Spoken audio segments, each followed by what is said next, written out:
Cameroun, présent cette année à la 3e exposition économique et commerciale sino-africaine. Une forte délégation d'institutionnels et d'acteurs au développement, conduite par le ministre du Commerce, avec à ses côtés le directeur général de l'API, Agence de promotion des investissements.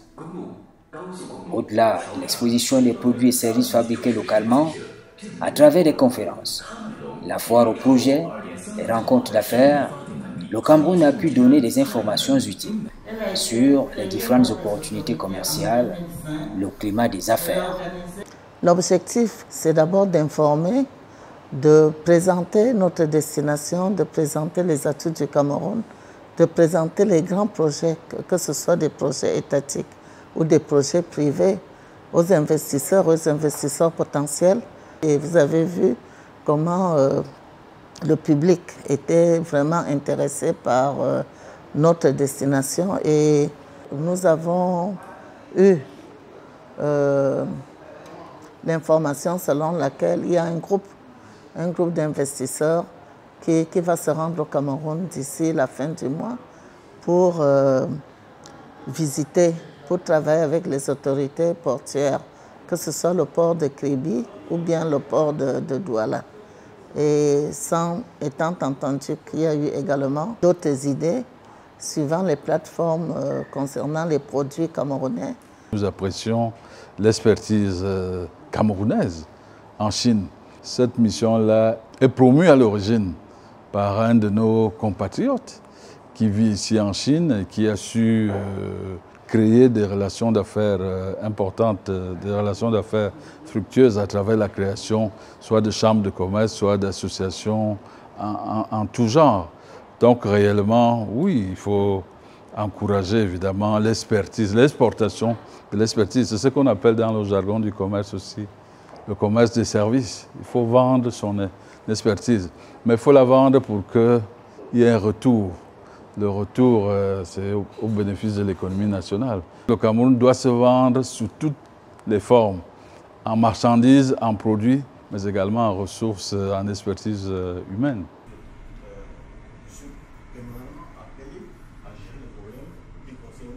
Le fil conducteur de la destination Cameroun, la transformation structurelle de l'économie, qui prévoit entre autres le développement des industries et des services, la dynamisation du secteur privé, la transformation du secteur financier. Toutes choses qui ont séduit la partie chinoise. Déjà, il remercie le ministre, son Excellence, le ministre du Commerce. Et de toutes les manières, en tant que Chinois, en tant qu'investisseurs chinois, ils sont venus à ce forum justement parce qu'ils aimeraient investir au Cameroun. Après avoir, on a appris beaucoup sur ce forum, et ils se sont rendus compte que le Cameroun a une position stratégique, le Cameroun a beaucoup d'avantages. Ils ont plus d'engouement d'aller investir au Cameroun et c'est ce qui va se passer dans quelques semaines. Dans sa plateforme, dans ses coopératives, il se focalise sur l'industrie textile, il se focalise aussi sur les porcelaines, mais aussi ils sont intéressés par l'industrie du bois et c'est exactement pour cela qu'ils aimeraient approfondir leurs relations et leur partenariat avec le Cameroun. Je travaille dans l'association, je suis les deux associations, le président, vice-présidente, et j'ai de l'entreprise par rapport à l'investissement. Et avec les différentes industries, il y a deux différents, il y a par exemple le tourisme, avec international, le trade aussi. Normalement, je n'ai pas tellement de précis quelque chose. Par contre, il m'a donné de grandes surprises par rapport au pays, par rapport à toutes les politiques, par rapport à comment supporter tous les Chinois venus au Cameroun. C'est pour ça maintenant, j'ai tellement précis venus du Cameroun.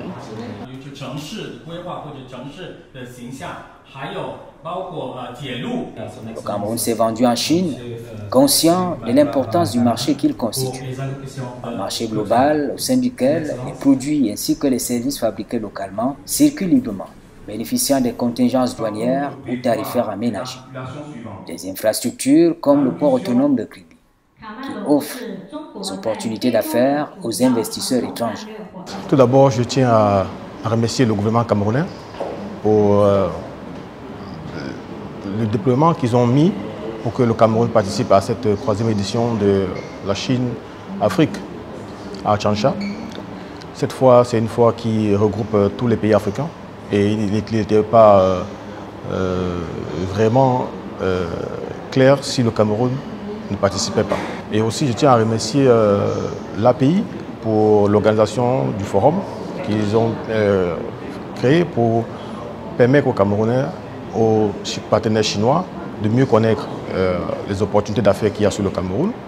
Et suite à l'audience que nous avons eue avec M. le ministre et sa suite, je pense que nous allons aller au Cameroun dans ce mois pour continuer la suite de nos échanges pendant nos entretiens. Et nous allons aller au Cameroun avec une délégation d'investisseurs qui veulent investir dans l'immobilier, qui veulent investir dans le bois, qui veulent investir dans l'industrialisation.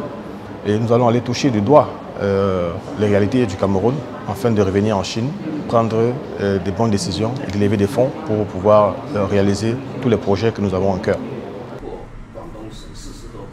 Le forum économique spécifique sur l'attrait des investisseurs chinois au Cameroun, les audiences accordées par le ministre du Commerce ont tous démontré que le Cameroun repart de cette expédition enrichi de la somme des expériences des autres sur la gestion des zones industrielles et même les avantages de la zone de libre-échange continentale africaine.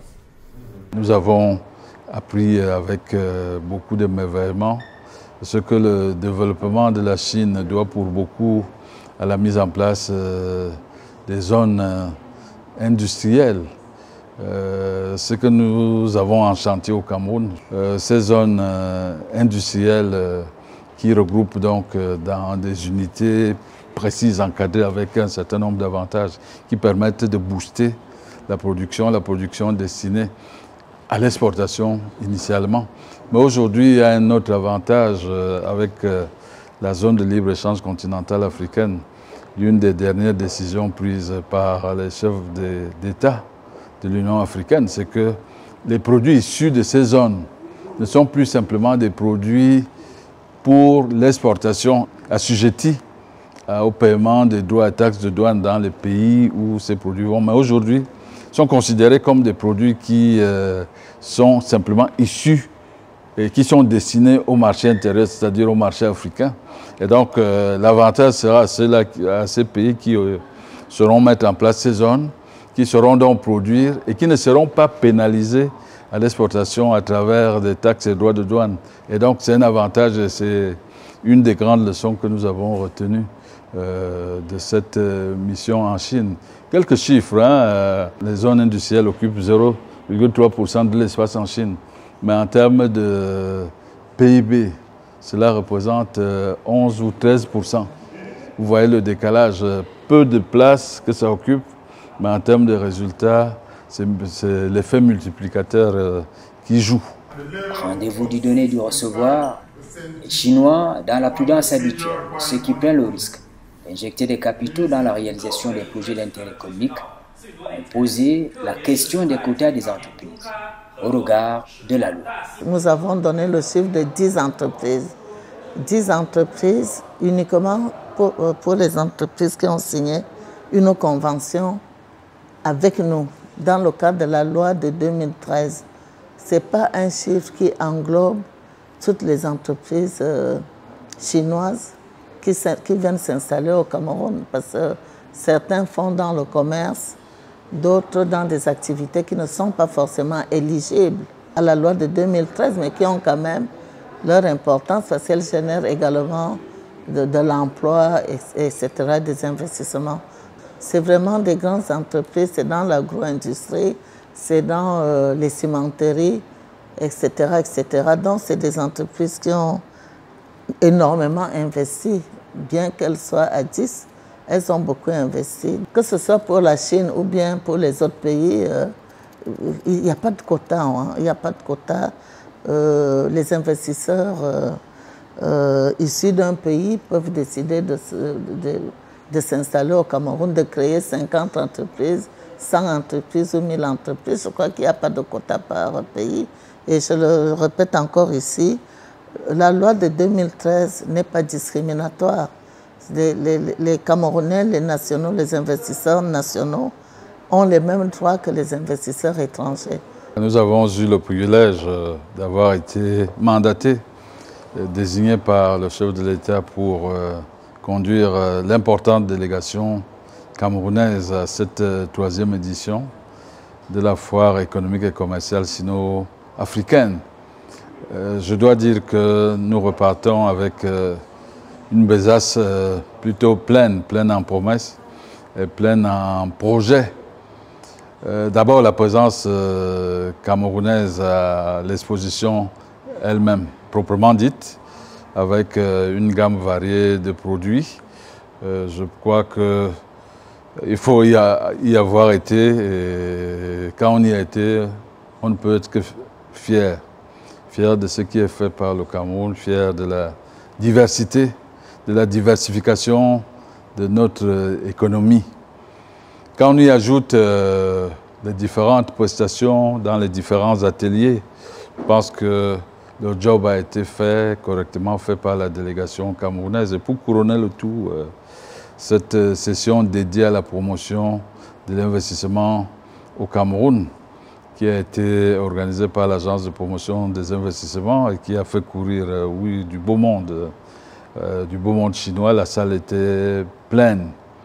La salle était pleine, et pleine pas que des curieux, mais réellement des gens qui ont envie d'investir.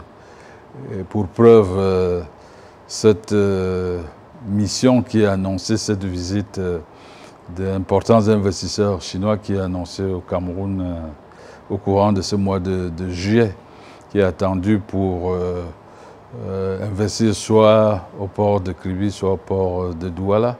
Je crois que c'est l'une des premières retombées concrètes, visibles, palpables de cette mission, encore une fois, riche en moissons, fructueuse en promesses en même temps. Le Cameroun a marqué son adhésion à l'initiative La ceinture et la route, dont la mise en œuvre est annoncée depuis 2013. Le Cameroun peut tirer avantage de cette initiative qui est en fait la démonstration la plus audacieuse des ambitions économiques, diplomatiques et stratégiques de la Chine.